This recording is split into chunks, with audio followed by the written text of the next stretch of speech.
व्यवहारिक सत्य। जैसे संतान को जन्म एक स्त्री देती है और व्यवहार में कहा जाता है कि फलाने के लड़का हुआ है। झूठ है ना पूरा?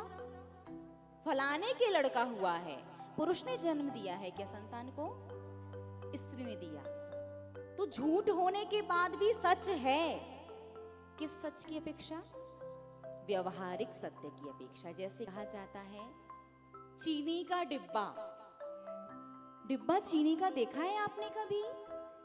वो स्टील का, प्लास्टिक का, लकड़ी का, किसी ना किसी चीज का, कांच वगैरह का, किसी भी चीज का होता है। चीनी का बना नहीं होता। फिर भी व्यवहारिक सत्य से चीनी का डिब्बा। कभी कभी कोई आपसे पूछता है ये घर किसका है, तो लोग व्यवहार में आप क्या कहते हैं? आपका ही है ना? और यदि वो व्यक्ति कब्जा करने आ जाए तो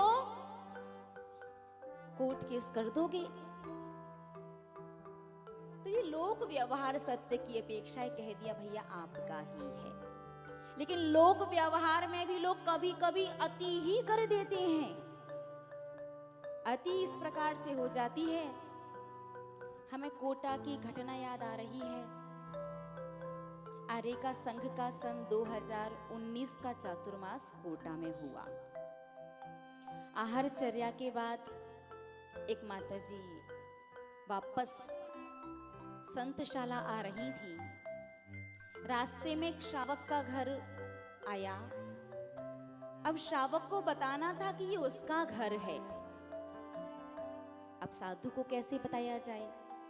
श्रावक की भावना रहती है ना कि बस साधु की दृष्टि पड़ जाएगी तो मंगल ही मंगल हो जाएगा। तो उस श्रावक ने युक्ति लगाई। श्रावक कहता है माताजी आप ही का घर। ये लोक व्यवहार, चलो वैसे कहना तो नहीं चाहिए लेकिन चलो एक बार को मान लो, चल भी जाए।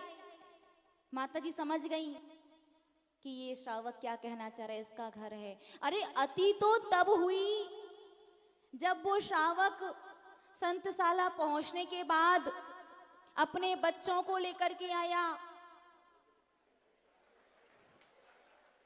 सबको साइड करता हुआ आगे पहुंचा और आगे पहुंच करके कहता है माताजी। तो ये लोक व्यवहार सत्य की अपेक्षा सही है, लेकिन कभी कभी लोक व्यवहार की अति भी नहीं करना चाहिए। तो लोक व्यवहार सर्वथा झूठ होते भी व्यवहारिक सत्य की अपेक्षा सही है।